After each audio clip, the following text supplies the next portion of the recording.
Good evening, everybody. I'd like to call to order this business meeting of the Council of the Borough of Gettysburg for July 2024. I would like to start, please, with a moment of silence and a pledge to the flag.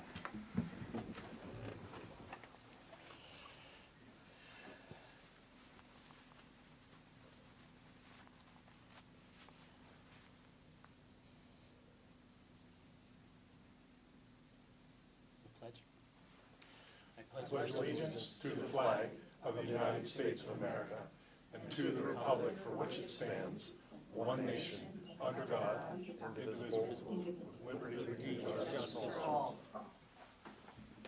All right.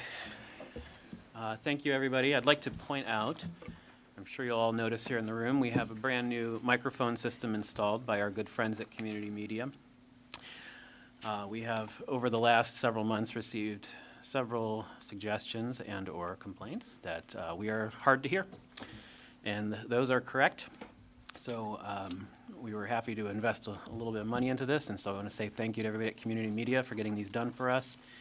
It's going to be a little bit of a learning curve for all of us up here, as every throat clearing and candy wrapper will be as loud as a truck driving by, so try to be aware of that as you open your candies and clear your throat.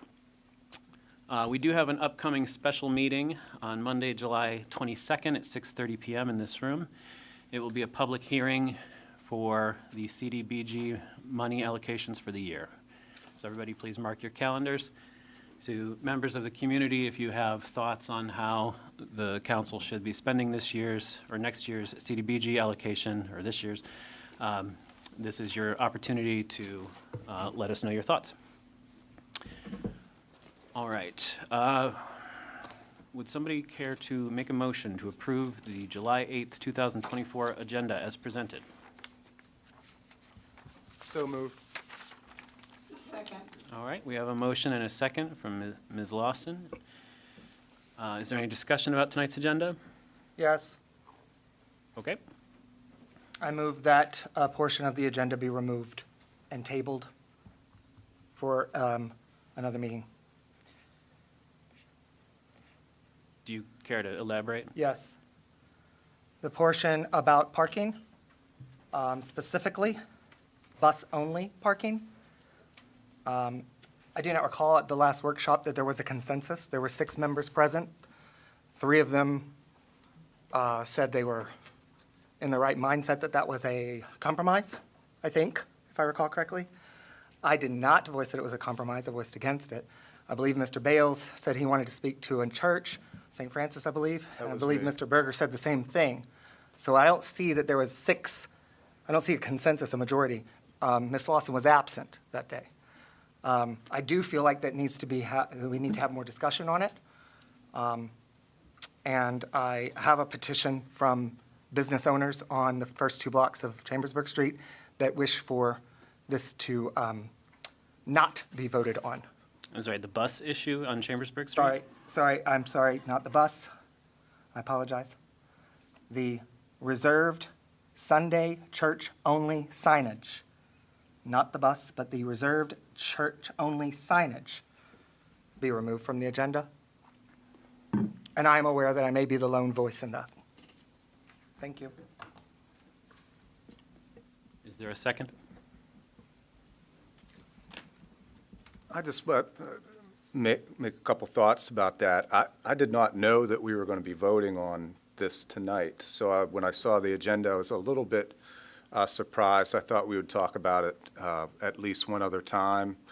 I was able to talk a little bit to St. Francis. Wasn't a lengthy conversation. I'm going to ask you to pause there. Yeah. We can, if this stays on the agenda, we can talk about those conversations, but at this point in time, are you seconding the motion to table this for a month?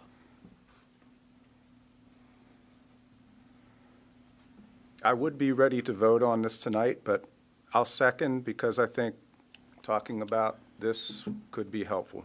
All right, I'm going to ask our solicitor here what the process is for tabling this. Is there anything we need to do beyond that? We will need to have a vote Right. on that. A vote to But table. beyond that, it's, okay. All right, all those in favor of tabling this for 1 month, please say aye. Aye. Aye. Aye. Any opposed? Nay? I'll say nay. The motion carries. We'll table this until August. We will need to add this item to the July workshop again. Are there any other concerns about tonight's agenda? All right, I would take a motion to approve the agenda as amended for the evening. Would that be correct, Harry? That would be correct. So moved. Is there a second? Second. We have a motion and a second. Is there any discussion? All those in favor, please say aye. Aye.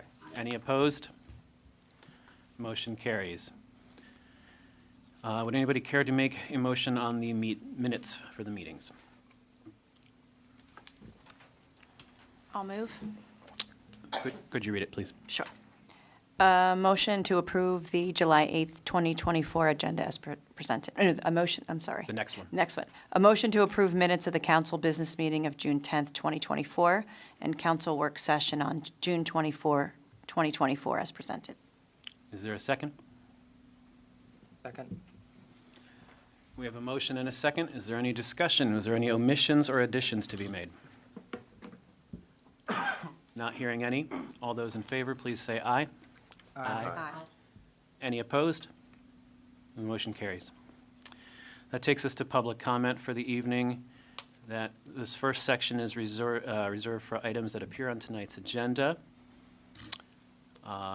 We ask that you use the podium. Please limit yourself to 5 minutes. We need your name and address of residence. And if you are here to speak about signs in front of a church that is no longer on tonight's agenda, you can speak about that at the end of tonight's meeting.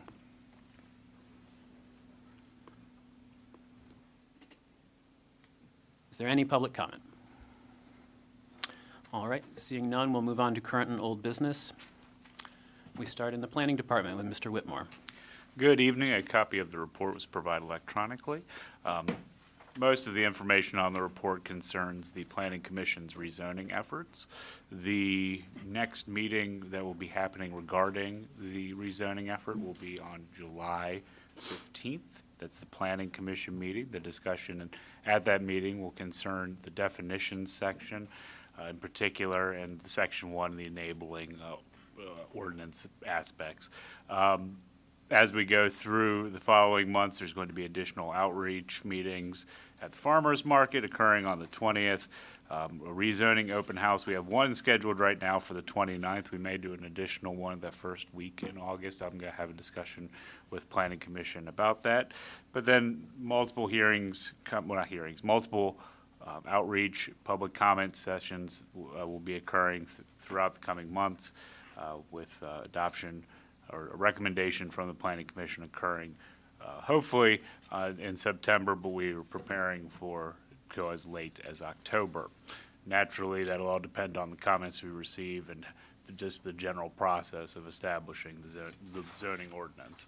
The last meeting concerned the zoning map.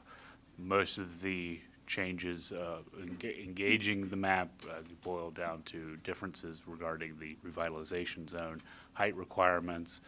There's some other minor parcel questions that have come up, but those are generally on a case-by-case individual property owner basis. And often it's that we're just explaining to the property owner what their current zoning is, if there is a change. Sometimes there isn't, they're seeking a change, but just explaining the process we went through in establishing that map. Other than that, the sign ordinance will be proceeding as well. Staff will be presenting the additional material at the next workshop to include the renderings and some additional comment from businesses in the historic district. That concludes the report. All right, are there any questions for Mr. Whitmore? I do have one. Do you think at this next workshop you'll be ready to give us an update on the sign ordinance revisions? Yes. Excellent. Anyone else have questions? All right, thank you, sir. That takes us to Historic and Environmental Preservation. Mrs. English? Thank you. We do have one item on the agenda for a motion. In addition to the money collected for our stormwater payments of $31,000, we've received another $40,000 in the last 3 days. That puts us at around $71,000 out of the $530,000 that we will collect through October. Don't forget to make your stormwater payments. They are due at the discount until September 15th.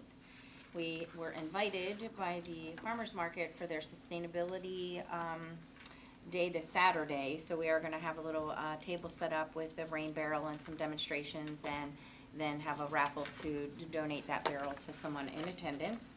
And as far as I know, the Gettysburg Station should be providing some type of updates at the next HARB meeting, which is, I believe, the 17th.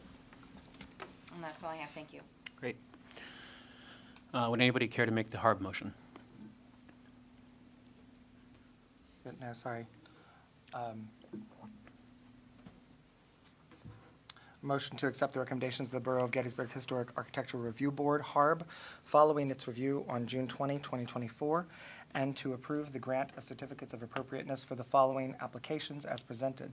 COA 240037, Major Project, 414 York Street, Loyal Order of Moose Lodge, 1526, for the roof placement project to include replacing the slate shingles on the roof with architectural shingles, to replace the existing slate shingles on the sides of the front dormers with dark gray slate color and style synthetic shingles, to replace the rear roof with a rubber roof material, and to maintain the metal roof as submitted in the application dated May 17, 2024.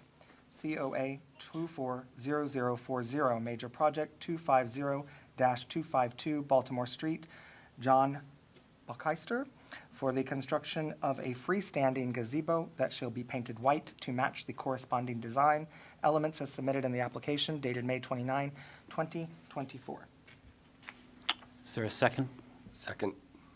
Second by Mr. Bales. Is there any discussion? All those in favor, please say aye.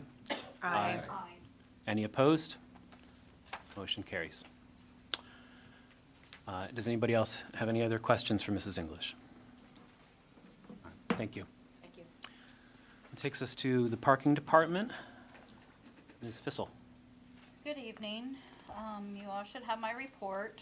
I have the ticket numbers from last year and this year as well.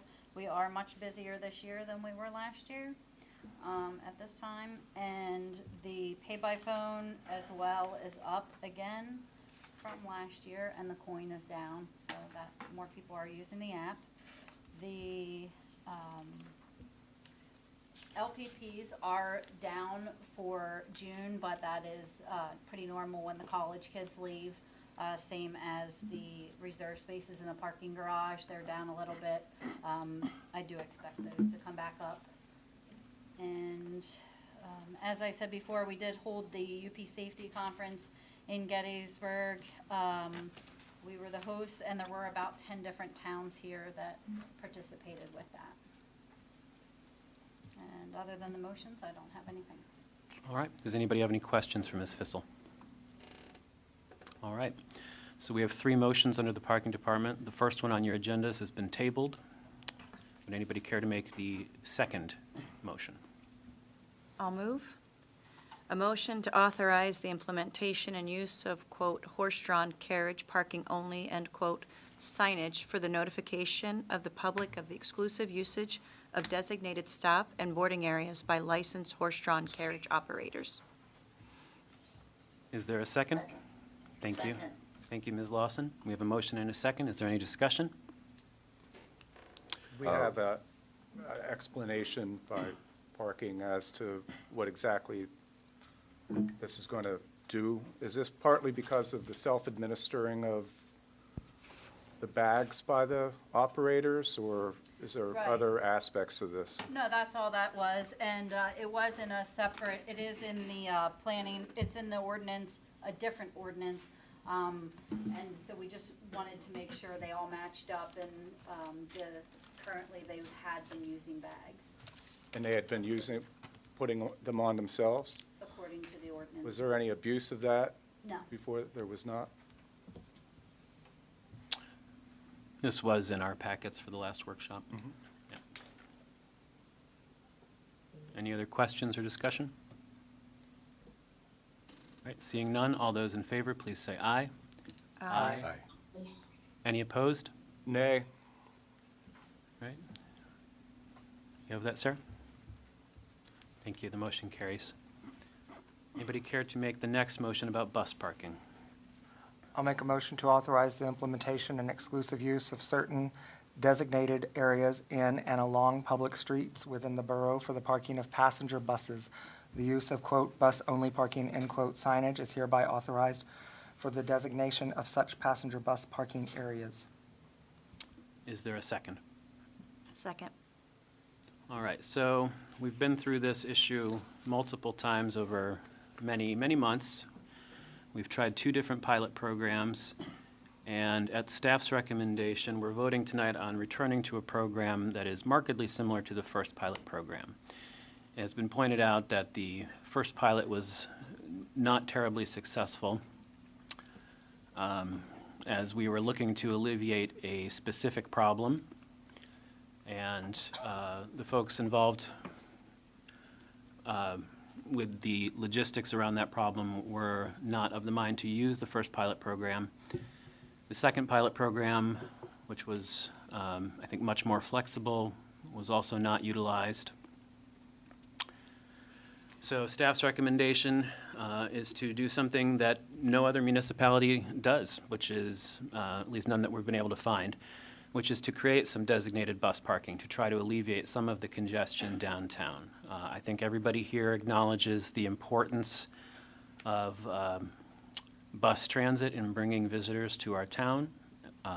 Everybody acknowledges that they're performing an important task. They're bringing in 50 people at a time, and the loss of a few parking spaces, if it helps alleviate some of our traffic congestion, is probably worth it in the end. Just to be clear, I don't personally intend to continue talking about buses, so a vote yes tonight would empower the parking department to create specific bus parking zones. These aren't the only zones possible. If any business decided they wanted one and the area they wanted it met the criteria set by the parking department and the manager, we could entertain adding more if we wanted to. Over time, if we find that spaces are not being utilized, we can eliminate them if we want. So this is, again, a service that we are offering if we decide to approve it. A vote yes creates the spaces. A vote no means we will not be creating these spaces, and we will not be creating any accommodation for buses downtown. Is there any discussion? Thank you for that.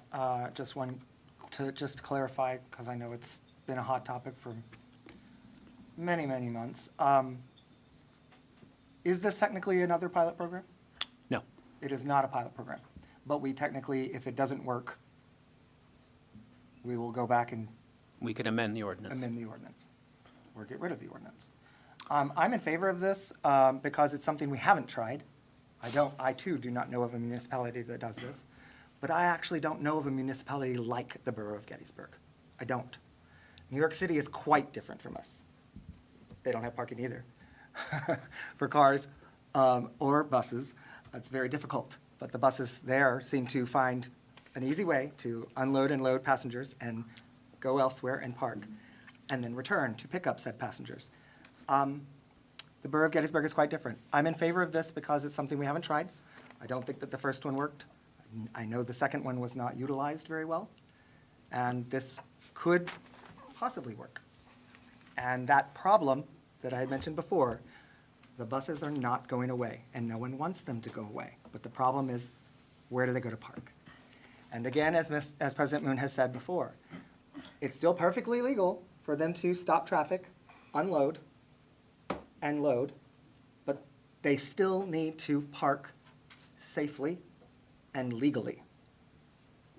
Paying for parking is legally parking.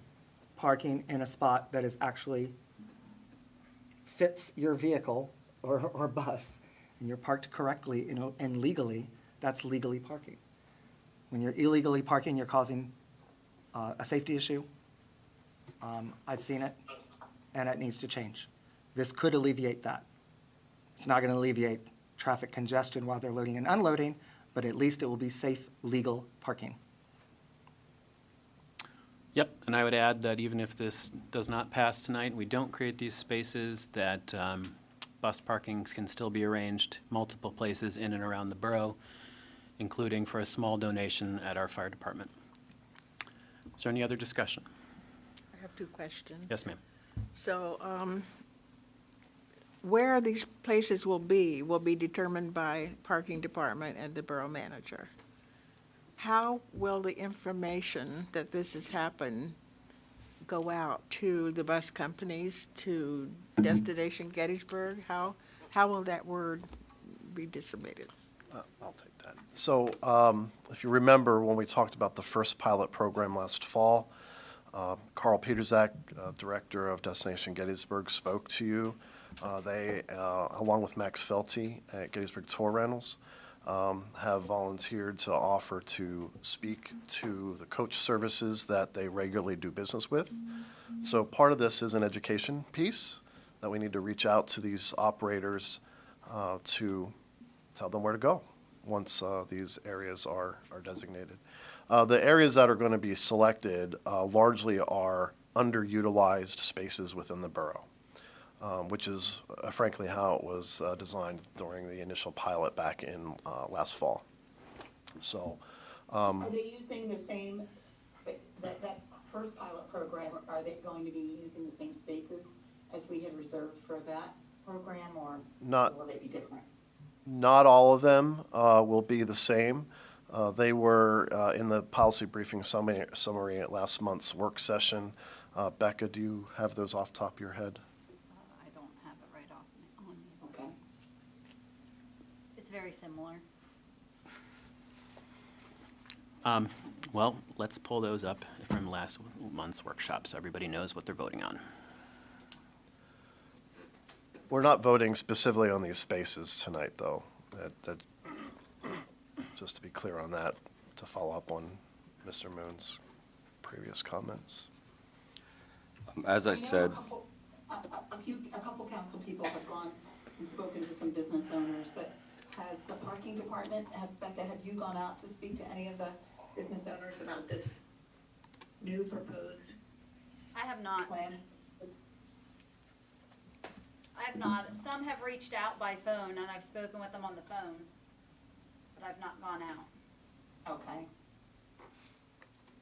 All right, so I'm looking at last month's packet. It looks like we have Queen Street off of Steinware.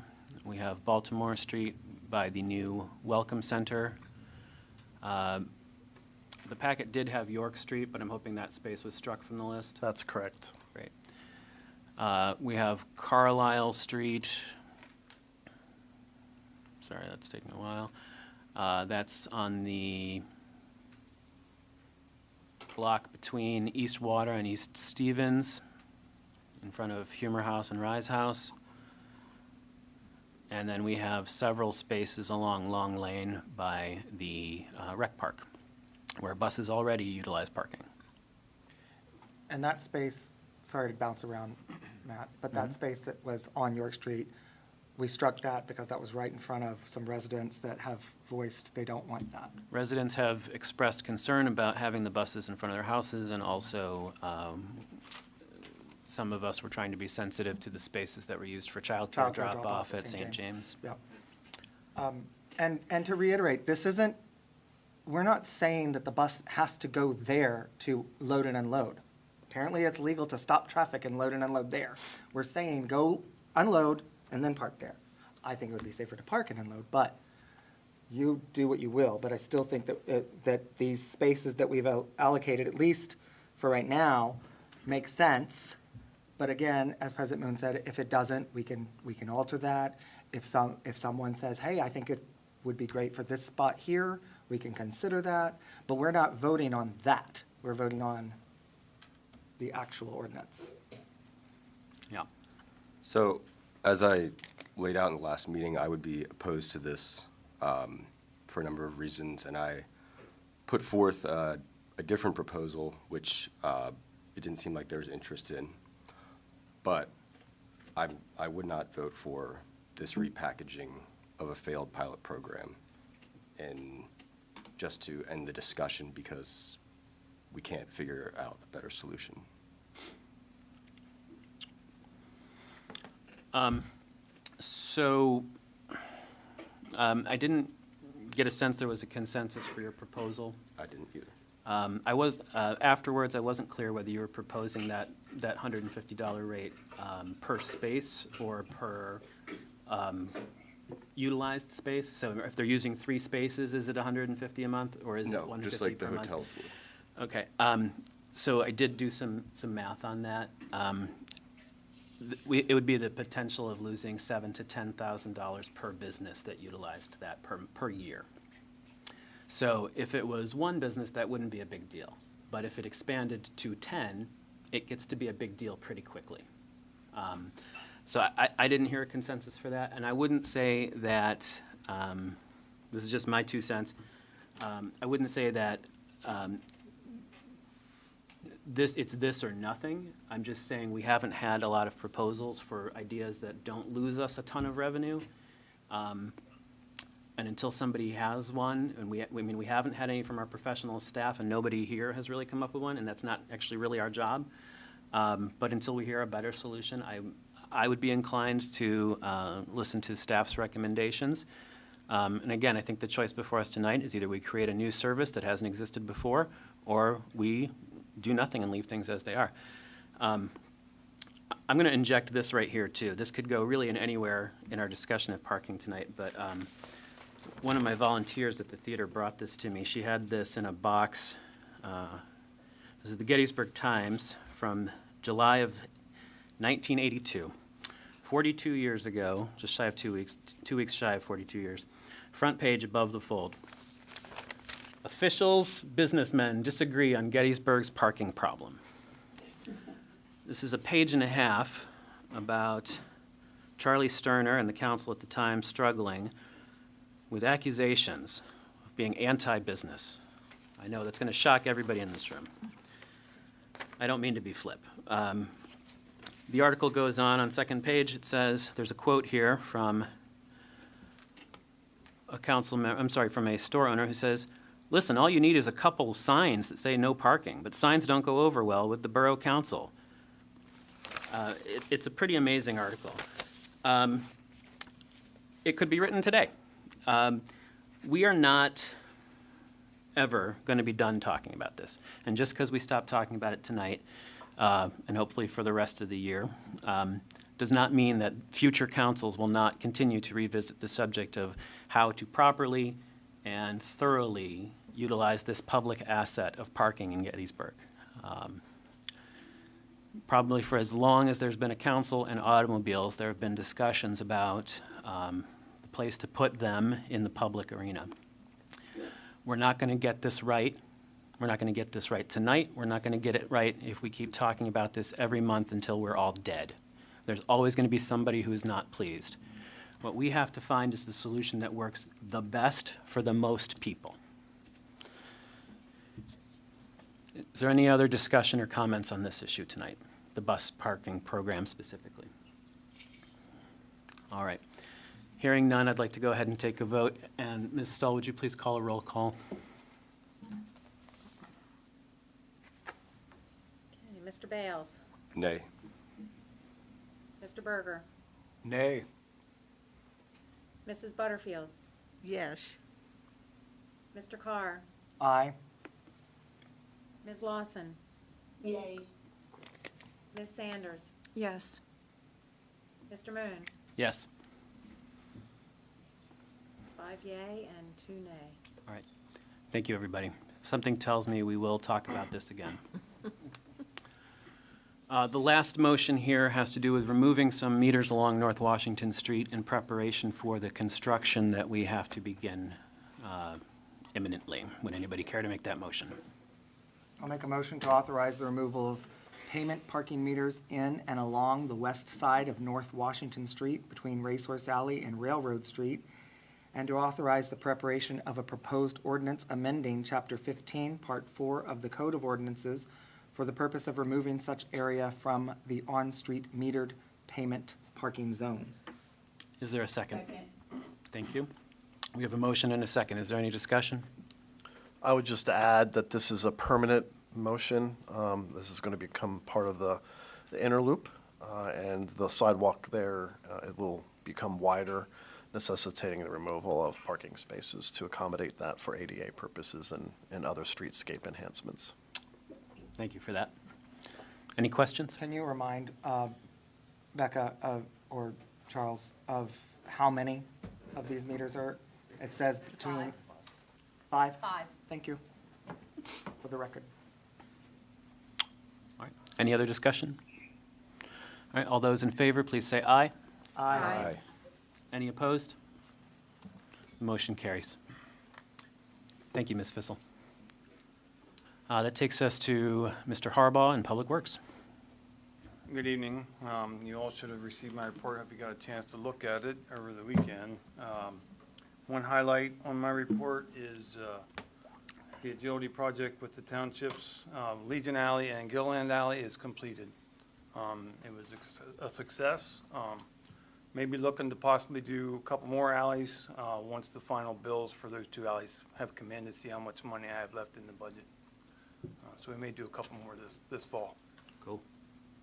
We're also planning to do a maintenance project for the Gettysburg Stormwater Authority in Stevens Run. That's in the workings right now to plan it and possibly do something in the next couple weeks. Great. Does anybody have any questions for Mr. Harbaugh? I have a comment I'd like to make. I'd like to pass on to you and Mr. Whitmore some gratitude that was expressed by a neighbor of mine. Sometimes our governmental departments are both, they're all working on their own things, and they don't necessarily know what's going on in one department or the other. The cooperation between the parking and the engineer and DPW on this paving project is wonderful, but one of my neighbors was also, she got a yard sale permit, but there was a road closure because paving on Howard Street sort of coincided. DPW probably doesn't know about yard sale permits, and yard sale permit issuers probably don't necessarily know about all of the paving schedules. And this voter reached out to both of you and said that you were both remarkably open and easy to talk to, and that she was very grateful for the professionalism and kindness you both showed. So thank you both. Thank you. All right. That takes us to Mr. Claybaugh, the engineer. Good evening, Council. You have a copy of my written report, and the one thing that I would like to highlight and discuss a little bit with you tonight is the item that is on your agenda, the motion on your agenda, with regards to the Gettysburg Inner Loop Phase B2 project. As I notified you at the workshop, we did have bids that we were opening last Tuesday at this point. Some bad news, good news. I always like to start with the bad news. The bad news is the bids were higher than expected, over $200,000 higher than expected. The good news is that we did receive 4 bids. There was a pretty close shot grouping between the 4, which is a good sign that the bids that we received are pretty accurate bids. The 4 bidders were York Excavating, Geyer Brothers, HRI, and C.E. Williams Sons.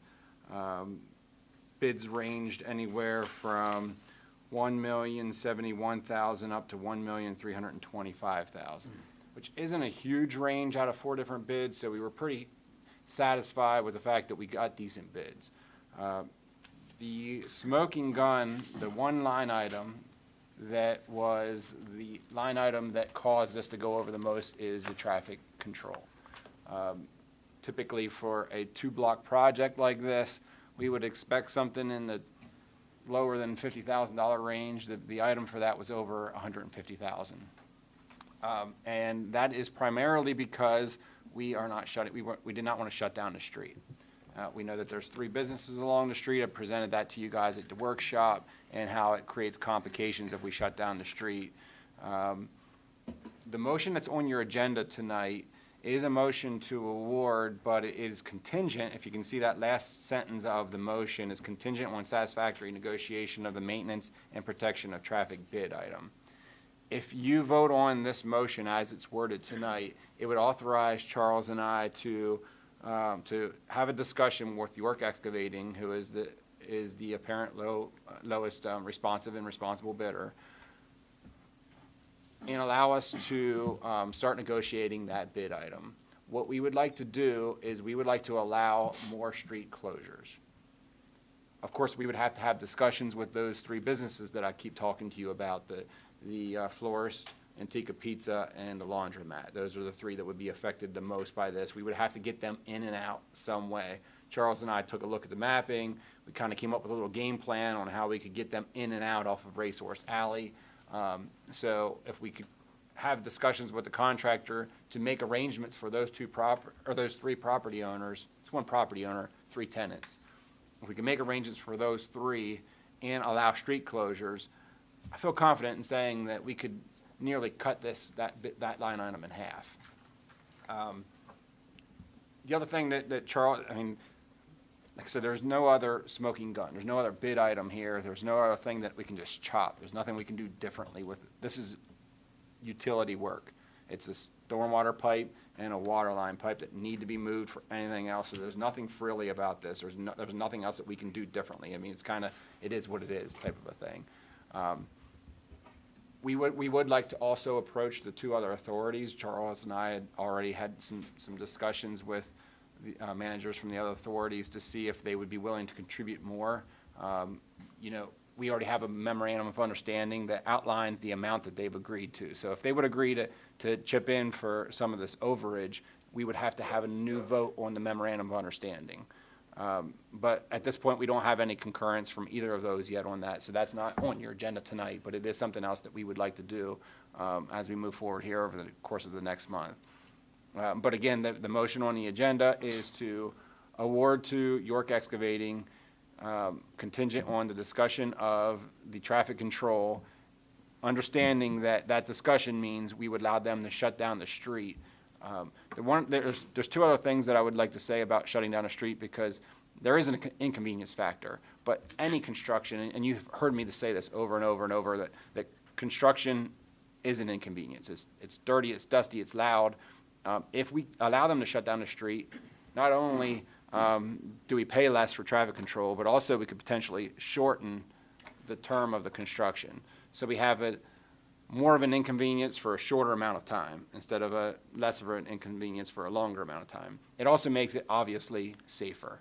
There's a component of having traffic control in a congested area like that is always a concern with traffic control. So we allow the construction zone to be shut down during construction. There is a safety component too. So there's a lot of pros to heading down that path. And we maybe wouldn't have headed down that path if the bids came in at 30 to 50,000 or something like that. But at 150,000, I think it's worth having that discussion. So I'll turn it over to you for deliberation on that topic, and I'm here to answer questions. Okay, so just to remind everybody what we're talking about, this is a section of the Inner Loop project that involves the replacement of stormwater, water and sewage lines that go under the train tracks on North Washington Street. This is going to involve shutting down that block for a period of approximately 10 days while continuous 24-hour boring is done under the tracks. The process is monitored at all times by CSX. They require us to do it in a consistent 24-hour pattern. We cannot take breaks because that is disruptive to rail transit. We are committed to doing this work this year. We have committed CDBG funds to this. If we do not spend them by the end of the year, we lose them. And that will also negatively impact our ability to ever receive these funds again. So we do need to do this work. What we're being asked to approve tonight is a bid that may come in considerably higher than what we had previously approved and what our partners at the Stormwater Authority and GMA had agreed to. So the worst-case scenario, if neither of our partners are able to contribute more, is that we're on the hook for the entire overage. Hopefully, there's a better-case scenario where we get some assistance from these partners. And I imagine we would probably move these funds from our capital reserves to cover the overage. Is that correct? That's correct. All right, so a vote yes tonight means we award the bid and the work moves ahead. A vote no means we would not be awarding this bid, and it would very negatively impact our ability to complete this project and to continue to receive CDBG funding in perpetuity. Are there any questions or discussion? Have the business owners been contacted about this yet? I had my secretary start to pull together information. I was off last week, so I'm not sure if she actually got a hold of anybody last week. So I don't know exactly, but it would be early for me to get involved anyways, because I need to know if we are going to be negotiating this traffic control, because that's going to change the way that conversation is going to happen anyways. So, Yep. so I don't know the answer, but even if we did, I'm not sure what we would have told them until after tonight. Once this decision is made tonight, then tomorrow we'll be contacting York Excavating, starting that negotiation of the traffic control. As soon as we kind of have a game plan with that, the next step is to contact those property owners and kind of go over the game plan. And I would, that does need to happen quickly, too. The last time we discussed this, our friends at the Times rightly reported on it the very next day. And so these business owners may have learned about this from the newspaper instead of from us, and that's not really what we would aspire to. I was actually contacted by one of the three businesses. This is really like a chicken and egg kind of thing. We really don't have any information to go to the business owners with, Right. other than a general, this is coming. We don't have a plan to present to them. So, again, is it a useful conversation to say, well, you're going to be inconvenienced, but we don't know to what extent, and we don't know how to remediate your concerns. Once we have these conversations with York Excavating, we'll be able to more authoritatively approach the businesses with a plan for them. Yeah, it's a perfectly reasonable and appropriate question, Mr. Bales. Sure. Can I throw in inject a little point there too? So because of this concern with specifically those three property owners, one of the things that we did a little bit differently this time than what we did on Stratton Street, if you can remember, on Stratton Street, we had the exact same scenario where we were doing a boring under a railroad track with a continuous overnight boring. Two of the things that has to happen is you have to have inspection throughout the night, and you have to do track monitoring. You put these little prisms on the track, we have to survey them every about 2 hours. The expense for that is pretty great. It's in the $30,000 to $50,000 range. The borough ate that cost as part of the Stratton Street. What we decided to do in this project is make that the responsibility of the contractor. It puts an incentive to them to get done faster. Whenever we did this on Stratton Street, there was no incentive. They took the full 10 days. We're hearing now some responses back for some different contractors that they could potentially get this done up to as fast as 4 days. Put in twice as many crews, 2 different boring machines, the whole 9 yards, just to be able to get it done, just to be able to save that $50,000. So that is one of the little tweaks that we made as we were developing the plan here. So there's 2 things with that, is we are trying to decrease the impact to the property owners, and the other thing is $30,000 to $50,000 of this overage was already built into our costs. It's just now shifted to construction and not a soft cost. We call the administrative engineering, design, those permitting, those kind of things, soft costs. So those costs are no longer in the soft costs, they're now in the construction costs. So am I correct? What I think I'm hearing is that if they were able to complete the work faster, that would impact the cost of this traffic mitigation as well? Right. Right. Okay. Any other questions or discussion?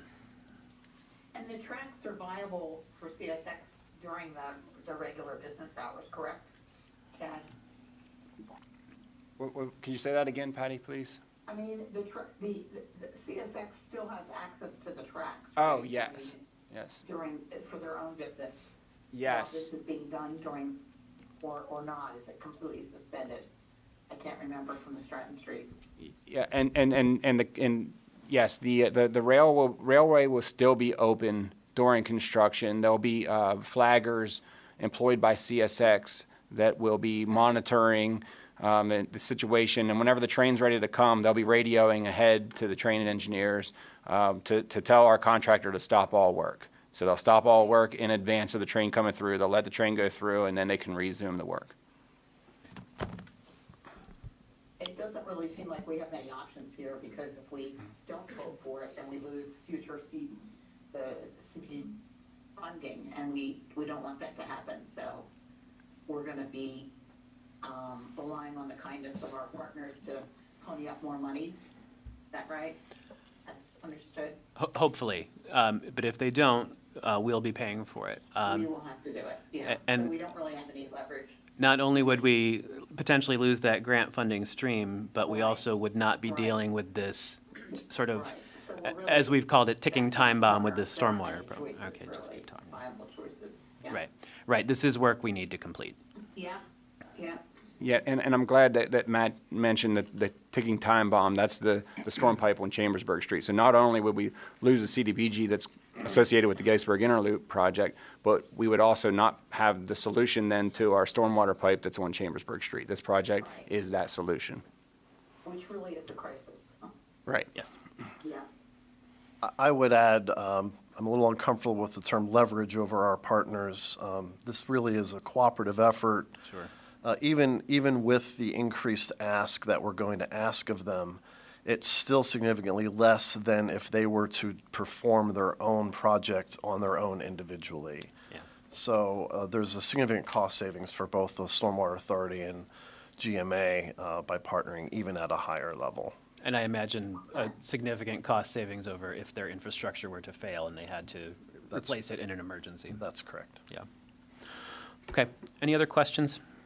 All right. I'll go ahead and call the vote on that. All in favor, please say aye. Aye. Any opposed? All right. Thank you. Appreciate the thorough explanation on that. Yes. Did someone make that motion? Oh, I'm so sorry. You're right. I thought we motioned, seconded, and discussed forever. Did we not? We did not make the Do it motion. again. Chad was giving his report. I am so sorry. Would anybody care to make that I'll motion? make the motion to award the North Washington Street Water and Sewer, GIL Phase 2B, project to the lowest, Go ahead, sorry. Ready project to jump the in. lowest qualified, responsive, and responsible bidder, York Excavating Company LLC, contingent on satisfactory negotiation of the maintenance and protection of a traffic bid item. Second. All right, cool. All those in favor, please say aye. Aye. Any opposed? Thank you for catching that, Sarah. All right. Thank you, Chad. That takes us to Chief Glennie. Good evening. Good evening. You all have the report. It's a kind of a busy time for us with battle anniversary, 4th of July, bike week all rolling in. So we were fairly busy throughout the month of June again. A couple things on the monthly report I'll point out that were a little alarming, at least to me, is the number of crashes that we investigated was at 30 this month. We saw it in the report. June of 23, we had 12, just by comparison, so we more than doubled. That's of a little concern. Thankfully, they were all fairly minor. You know, good many parking lot crashes, minor things. We're looking into it to see if there's, you know, any enforcement mechanisms that we can take, or you know, there's always public information mechanisms that we can use of slow down, be careful, try to be more attentive. But we're looking into that. That's the only thing this month that really stood out. I'd be happy to answer any questions about the report. And I do have I guess it'd be a comment on one of the motions under Mr. Gable's tab for Chris Evans, but I can wait till then to make it, or I can do it now, whatever council's. Let's wait till we get there. Thank you. Anybody have any questions for the chief? I do. Chief, occasionally when the blotter appears in the Times, there will be an entry that says information. There was one today. It says information 100 block of Getty Street. What does that mean? Are the police seeking information, or are the residents seeking information? So it's generally, when you see information, it's kind of a minor thing and it's a catch-all thing. Because there's really nothing else we have to call. and it's always somebody providing information about us. It wouldn't be that we were seeking information about something. So it's, you know, today's had to deal with an individual that wanted services from the hospital, so we kind of directed him to the hospital. I know who the individual is, which is the only reason I know what you're speaking of, that appeared. Sure. So it's generally a very minor concern, and it's kind of a catch-all. I don't know how else to really explain that. We don't really have a specific thing we could call it. So, How are they seeking that? Do they dial 911? Are they generally, calling? when you see an information, they're either walk-ins or they've called. Generally, it's not 911. It's the 8101 number, which is the non-emergency dispatch number. And I'll repeat that for everybody since we're on TV. Right. It's 717-334-8101 is the non-emergency dispatch number for emergency services. Is the 911 center. So that's generally how we get it. Or one of the officers wants to put out information to the other officers. So it's titled information because the entire department needs to get that information for whatever reason. So it'd be better if one did not tie up 911 number and call the other. Yeah, I would recommend using 911 for emergencies. And the only caveat I will say to that is if you have to think about whether you should call 911 or 8101, call 911. If you got to think about it, call 911 because I'd much sooner you get information to them than not. So that's, yeah.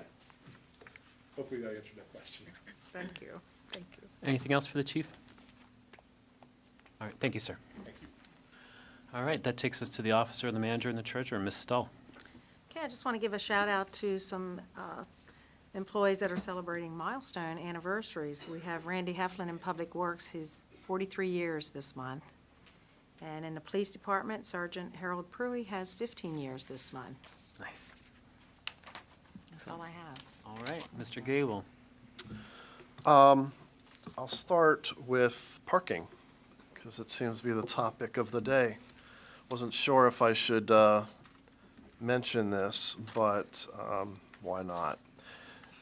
Two things related to the motion on bus parking. As we all know, there is much consternation currently with the Gettysburg Area School District's decision to monetize the parking lots.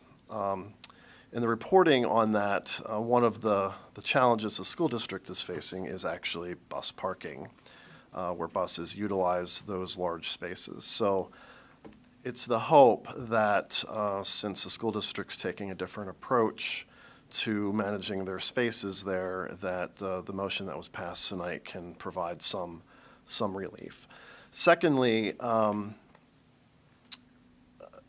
obviously there's a lot of communications and discussions, arguments, anger about the school district trying to monetize their lot. That's a board decision for them. However, I just wanted to mention that the borough itself is very cognizant of the need for locals to park at a discount, if you will, especially for folks that are in the service sector and frankly don't make a lot of money. That is specifically why Gettysburg Borough Parking Department implemented the LPP permit, the local privilege permit parking option. So if that is a need that folks are desirous of, I'll turn it over right now to Becca Fissel to explain again for the community how that program works. So the LPP, it is on our website. If you go to the website, it'll have all the information you would need. But it's a permit that starts the first of the month and ends the last day of the month. You provide it's $35 for the month. You can park at marked meters, and there's over 100 of them, plus the West Lincoln and West Broadway now. It has the borough flag symbol on the meters or the signs that you can park at. So you would just apply online and give us your information, your license plate number. It does become active either immediately or the first of the month, that month you're signing up for. And then you can park at those meters any hours of the day other than 2 a.m. to 6 a.m. There's no time restrictions, limit restrictions, anything else for $35 for the entire month. Great. I appreciate that from both of you. I know there has been some consternation amongst members and amongst members of the public. There has been a lot of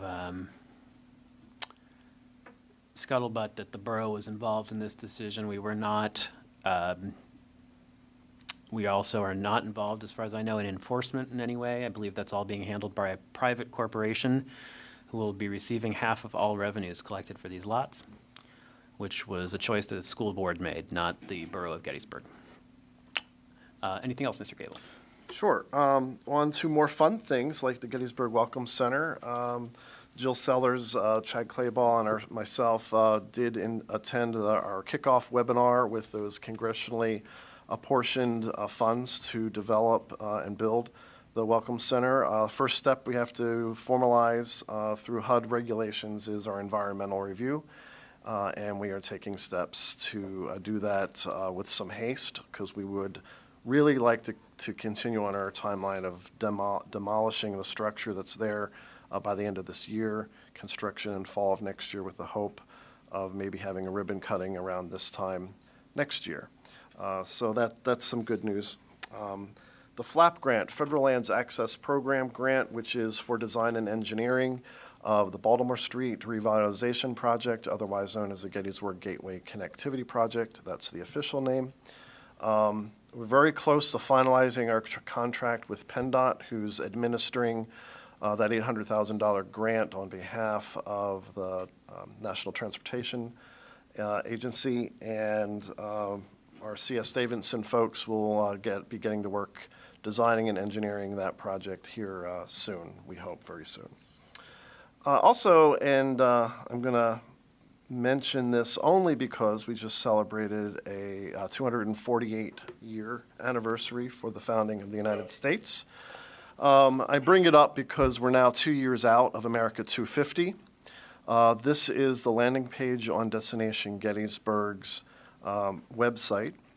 I'm just bringing it to everyone's attention because there is a local commission, the Adams County Commission to the State Commission, and we will begin to start hearing more about programming and how Adams County, not just Gettysburg, but Adams County is going to commemorate that milestone. So put that on your radar. More to come as the local commission develops programming and other events for that commemoration in 2 short years. Finally, I'll just give a recap on the borough's finances. We're about 96% collected in real estate tax this year, so the general fund currently has a little over $3.4 million in it. I won't belabor this, it's in your report. You can see the balances in all of the other funds, which include the restricted monies for various capital projects. That concludes my report. All right, thank you. Any questions for Mr. Gable? All right, let's move on to the motions. Would anybody care to make the first motion for the bills and payrolls? A motion to approve all bills and payrolls for the month as presented. Is there a second? Second. We have a motion and a second. Is there any discussion? All those in favor, please say aye. Aye. Aye. Any opposed? The motion carries.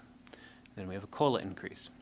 I'll make a motion to authorize a COLA increase for retired police pensioner William Loffman to be paid from the police pension plan effective June 1st, 2024.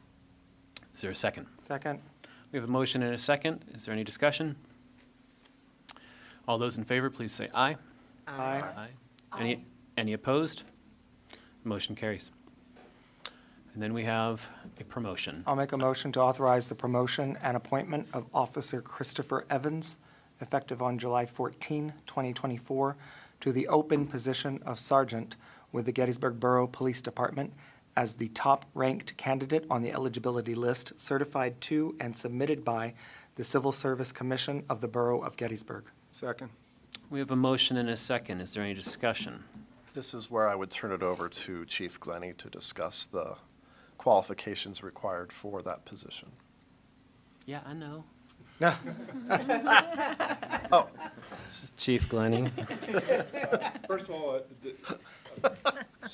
hopefully soon-to-be Sergeant Evans was sorry he couldn't make it tonight. He had a previous engagement. I do have, however, his pedigree, if you will, that I would just like you all to hear, and I'd like the public to know just what kind of quality individuals you're gonna promote in the Gettysburg Police Department. Christopher Evans began his law enforcement career in 2001 with the Centerville, Maryland Police Department, where he served for 6 months before obtaining a position with the Carroll County Sheriff's Office in Maryland. Evans served with the Carroll County Sheriff's Office until 2006. While at Carroll County, Evans served in several capacities, including patrol deputy, detective, and patrol corporal. He was also assigned full-time in an undercover capacity with their drug task force for a few years. From 2006 until 2017, Christopher Evans was employed by the CSX Railroad Police Department. While at CSX, Evans served in their patrol division as well as serving on their counterterrorism unit. That's their version of their SWAT team. Evans served for 6 years as a primary SWAT instructor, as well as an instructor in other law enforcement topics. Part of his duties in the counterterrorism unit was to assist what they termed high crime details in major metropolitan cities across the United States. This unit was also utilized in high-profile situations such as presidential inaugurations, executive protection, large special events, and disasters. Evans also served in the capacity of special agent in charge and supervisory special agent from time to time while working out of the Baltimore field office. In 2017, Chris began to serve the citizens of Gettysburg with the Gettysburg Police Department. He has held the positions of patrol officer, detective, instructor, and is currently the officer in charge of what they now term Patrol Squad Alpha. He has continued to pursue training in leadership, command, investigation, and tactics over and above that required to maintain certification. Chris has also been decorated several times throughout his career, the latest here at Gettysburg Police Department for outstanding criminal investigation work in high-profile cases. I just thought that the public and council and staff needed to hear that to the quality of the individuals you have working for your GPD. Thank you. All right. So any and President questions? Moon, one more thing. Sure. Mayor Freeling, you don't get to vote unless it's a tie. We're all here, so it's not going to be. I hope that it's unanimous. But as mayor in charge of the police department, you recommend Officer Christopher Evans for this, don't you? Absolutely, I just wanted that voiced. absolutely. He's a fine, outstanding officer. He sounds like He does great work. He interacts well with people.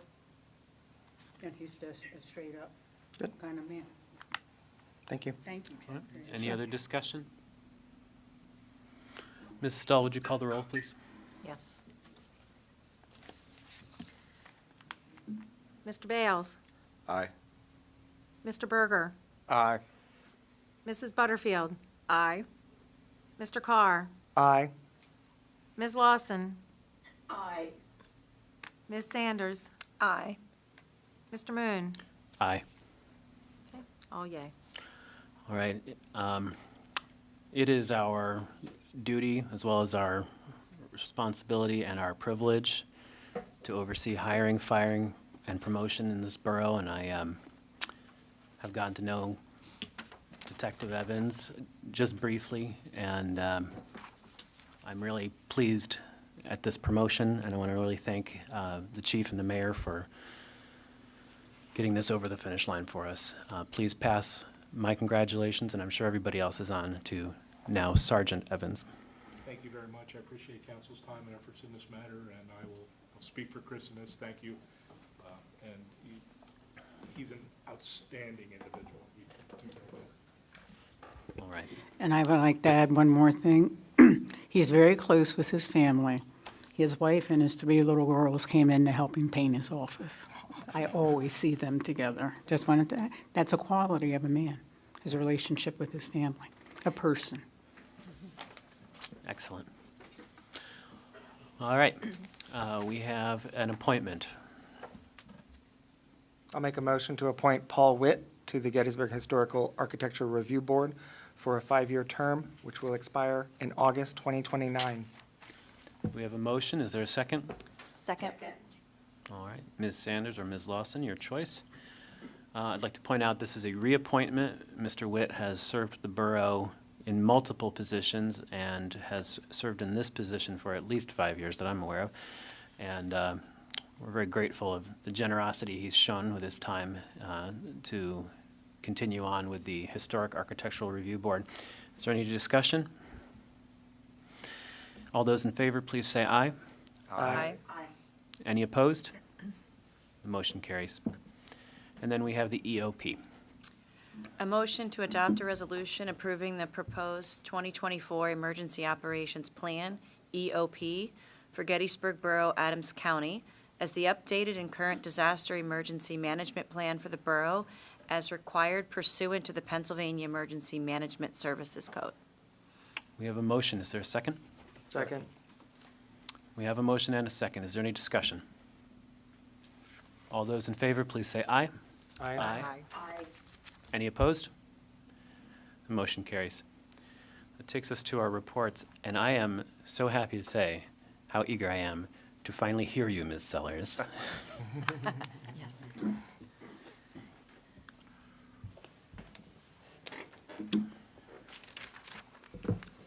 Well, thank you all for putting in this personal sound system for me. That's not the first time I've heard that. So can you hear me? Yes. Excellent. Okay. A few things to report on from Main Street Gettysburg. Thank you. We received our accreditation certificate again from Main Street America. We continue to be an active partner with that umbrella organization. Gives us access to a lot of resources, certainly beyond here with other downtown centers across the nation. So that works well. Working here in the community, earlier in June, I was working with Gettysburg College. They have a summer program, and they were able to do a community outreach for those students. The goal of that program, just as it is in the fall, is to get more of those students out into the community, figuring out, how the town works, what opportunities there are, where they can find internships, jobs, volunteer opportunities, and just figure out what it means to live off campus. And I think that it was participated in by about 20 nonprofit organizations, so it was a good outreach to that generation. Our From the Ground Up, I'd like to commend them once again. They stepped up to the American Exchange Program that brought more than 20 high school students, recently graduated high school students, and they spent a morning doing downtown cleanup. Again, this was a great multi-generational effort to show what it means to live and serve a community, and they were really, I think they took to it well. We're surprised by that those things aren't provided for always by our municipalities and so forth, and it really gave an eye-opening opportunity for them.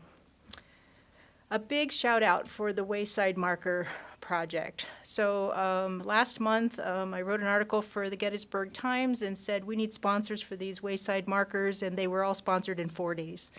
So my sincere thanks to the community, businesses, and individuals that stepped up to sponsor those. Those are under design and redevelopment right now for reprinting, and I hope they should all be in by the end of the year, weather permitting and everything else. But we're going through the review process, as well as finding digital images of those 25-year-old markers, which has been a little bit of a Easter egg hunt. But my thanks to the Gettysburg National Military Park, as well as Adams County Historical Society, that have stepped up in a big way to be partners in that effort. So stay tuned for more on that. Charles mentioned the America 250. So lots of things are happening there, but this month on July 25th, Gettysburg is going to be hosting the Region 3 meeting for the partners. So 13 counties make up Region 3, and so we will be holding that meeting here.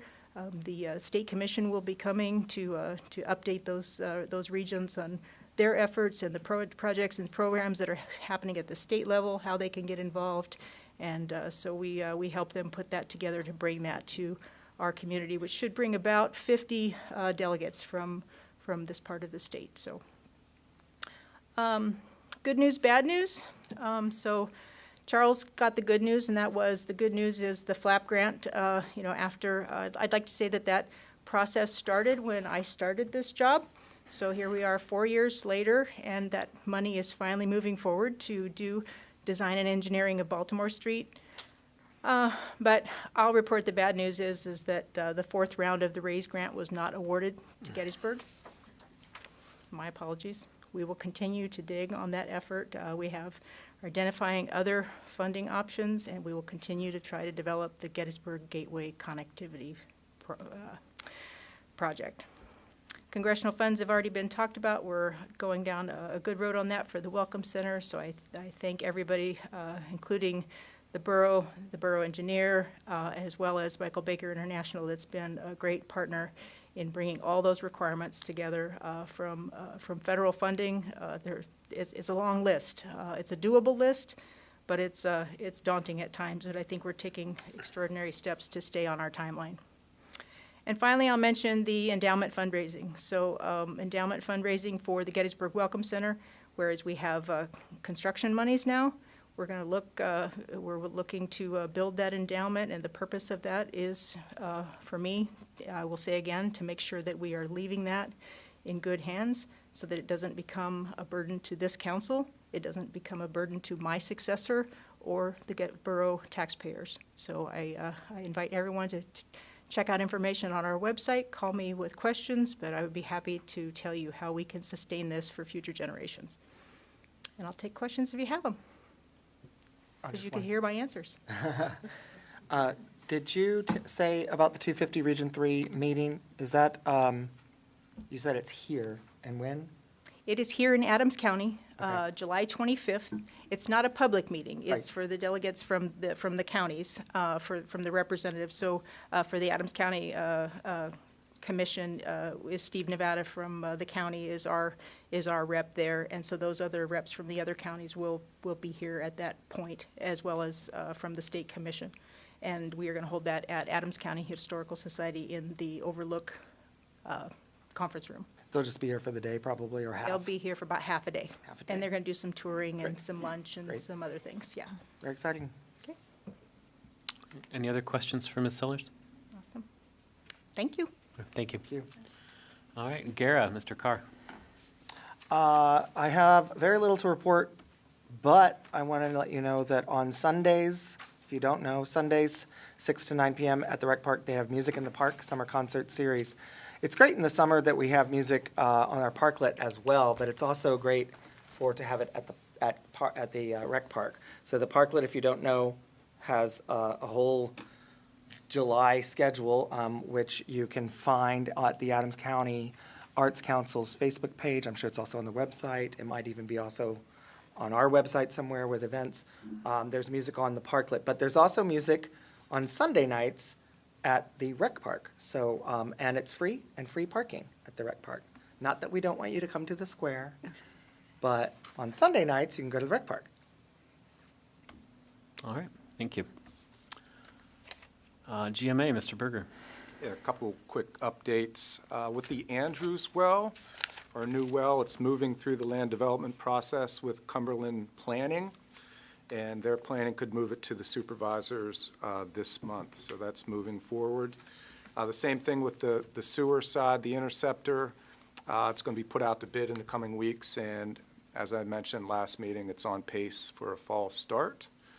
And we had our first board meeting at our new office building, which was kind of exciting, moving into the future, and looks like we're going to be talking about the bids, that kind of higher, and we'll see how that goes, I would think, in our next couple meetings.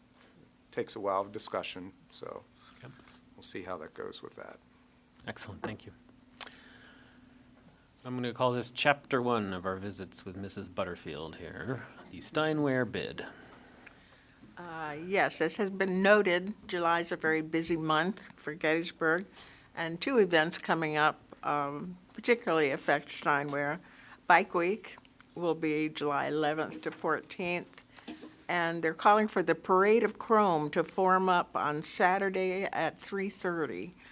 I do not know where that forming up will happen, but probably we'll be able to hear where it's happening. The second one is the Old Time Baseball Festival. Begins July 20. at 8 in the morning. 5 fields are available on the Schroeder Farm on Pumping Station Road. On Sunday, there'll be 2 games. On Saturday, starting at 8 in the morning, there'll be several games that day. There'll be no parade, which has been done in the past, of the players in their period uniforms. Instead, they're going to spread out throughout the community and a lot on Steinwehr, and be available for the public to stop in those places of business and visit with them one-on-one. I was looking at the list of teams today. Some of them, such as Gettysburg's team, are boring in their name, Gettysburg Old Time Baseball, and the same thing with Erie Old Time Baseball. But one of them is called the Hunky Dory Old Time Baseball exercise, and that sounds like a lot of fun. Okay, thank you. Sure. The Boroughs Association, Mayor Freeling. Nothing to report. The next meeting is in September. Excellent, thank you. Oh, okay, September. Let's then, just for fun, go back to Mrs. Butterfield, COG. Yes, COG will meet, as they always do, on the 4th Thursday. And this month, a special presentation from our borough manager. Manager Gable, would you like to talk about what your presentation will be? Everything America 250 and how to fund it. COG meets at the Emergency Services Building, crack of dawn, on the 4th Thursday of each month. The sun came up around 5 today, just so you know. All right, Ms. Lawson, anything from Happy? Happy meets tomorrow evening. All right. Mrs. Butterfield, ACPO. Yes, ACPO's next meeting will be July 26th. The TIP traffic something project, I can't think what the I, Jill, do you know what the I stand? Well, that particular project, public comment has ended, so the next meeting will vote to either approve or disapprove the TIP, the Traffic Improvement Project. It just came back to me, that's what it was. Anything on the trail feasibility study? No. Do you think we'll ever have anything on the? The ball is in the court of the National Park Service, so until they do their study, and they're taking their time with that. All right. Might keep asking. That's okay. All right. Anything about recycling? Yes, our contact with Waste Management for Recycling has moved on, and his replacement would be named Tom Fagan. I have invited Mr. Fagan here for a briefing and an opportunity for staff members, particularly our new council members, Peter and Alicia, to meet with waste management officials and learn what we do. When we have these meetings, we invite the staff to come with questions for them, and particularly leaning toward, is this recyclable material? I'll be attending a Professional Recyclers of Pennsylvania conference in Bethlehem, which I've never visited before, and I'll pick up any appropriate handouts, and Sarah will look into copying and distributing them to all involved. Excellent, thank you. I did not see fire EMS reports this month. Hopefully they'll catch up with us next month. Yeah, they're not in our folders. That takes us to elected officials' comments. Mayor Freeling, do you have anything? Yes, the borough manager and I were at the ribbon cutting for the reopening of Little Round Top. And it was a very interesting thing, and it was very delightful, and a lot of people, visitors, and locals are very happy that it's reopened. And I did not realize one of the things locals and visitors like to do on Round Top, other than the historical value of course, the battles that were fought there, noted in the book, The Killer Angels. they like going up there and sit and look at sunsets in Gettysburg. I hear it's absolutely beautiful. And also, thanks to Green Jean and Lincoln Cemetery Project Association, I was at the inauguration of Gettysburg's Black History Trail that took place in the Lincoln Cemetery. Jean did a very good job, and it got a lot of media coverage. And I went to a program this week. It was only 3 days, but it was very interesting. It was by Destination Gettysburg, and I think they're going to bring it back next year. They've done it, I think, every year for, I can't give the exact numbers, but it's called The Night Before Gettysburg. And it talks about Lincoln and what he went through, putting the finishing touches on the Gettysburg Address, and thank God it dispels the myth that he wrote it on the train coming here. I heard that one for years around here, but it was just the thought that he put in and how he was going to do it. It was an excellent program, and it was well attended. Oh. The chief forgot. I was going to mention it. Come August 16th. 6th. It's 16th. 6th. Anyway, we'll get you more information. I just read what the woman sent me. But anyway. Oh, I know what you're talking about. National Night Out is August 6th, and it's going to be at the Rec Park at 7:30 p.m. 5:30 p.m. I can't read your writing. What are we, a comedy routine here? It seems like Anyway, it's at 5:30 at the Rec Park, and it's a way to get the community involved with the police.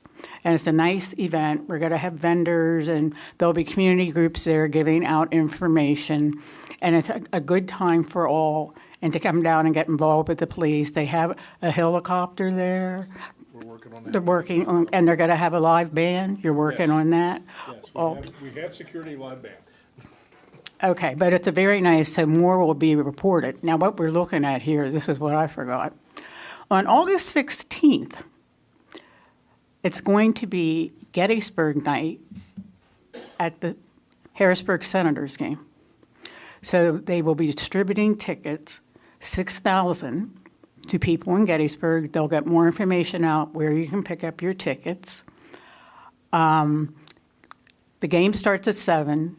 The gates open at 6 p.m. They suggest to come early because traffic in Harrisburg on a Friday night is usually heavy, especially around the stadium. I think it's going to be a very nice time. More information will be provided as needed. And they have fireworks after the game. I know a lot of people don't approve fireworks, but they're going to have post-game fireworks. And I get the pleasure of throwing out the first ball. That's at 6:30 if anyone cares to know what time it is. All right. Any other elected officials? Yeah, I would like to personally congratulate Sergeant Christopher Evans for his promotion. I think he's going to be an excellent leader. I think our police department's in good hands with the chief and the mayor as well right now. I think police department's in a good place right now. So thank you, chief. Thank you, mayor. And congrats to Sergeant Evans. We're certainly relaying that. Much appreciated. Thank you. Thank you. At home in Adams County, we'll meet July 22nd via Zoom. The public is invited to participate. The program will be presented by Commute Pennsylvania, and they will present a program on bike sharing. They continue to, the group Adams County, at home Adams County, continues to work on emphasizing the difference between affordable housing and low-income housing. That is often a barrier to good conversation on this. Tomorrow, the Transportation Subcommittee, they met today, and tomorrow the Housing Subcommittee will meet at the Economic Alliance Building. I'll be attending that one. Thank you. All right. Anyone else? All right, that takes us to the second public comment section of the evening. This section is not restricted in terms of topics. You have 5 minutes, please. Use the podium, and we need your name and residence of address. I'm sorry, address of residence. Whatever.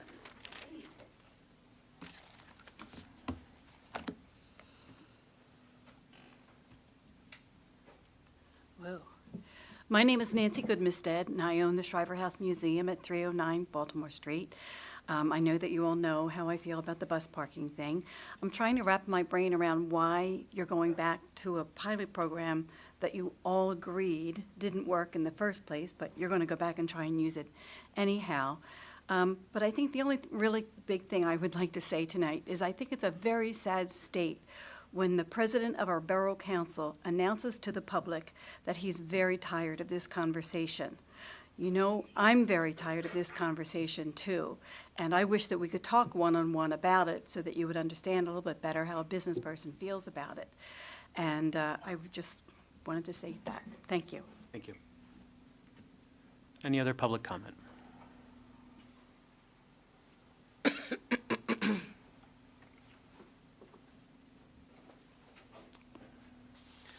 Good evening, everyone. My name is Father Michael Prey. I'm the newly appointed parochial vicar at St. Francis Xavier Catholic Church. In a previous life, I sat on a borough council much like this, though in a much smaller place. So thank you for all of your work and deliberation. I know how hard that is. On behalf of Father Stephen Kelly, the pastor, and the parish, I'd like to say on the parking issue, thank you for taking more time to consider that. I would say that we were most satisfied with the previous parking positions where we could bag meters to accommodate parishioners. We appreciate that parking's available in front of our church from 7 to 1. I understand this is available throughout the borough itself. This, of course, covers our Sunday masses. We would appreciate the previous policy staying in place, but if signs are designated in its place, that would be better. I would like to point out on behalf of the parish that we've never abused this privilege, that we never use them for more than 2 hours at a time. And with all respect to our Protestant neighbors, we use our building, we use our church every day for Mass, not just on Sundays. So thank you for your time and consideration of this effort. Thank you, sir. Any further public comment? All right.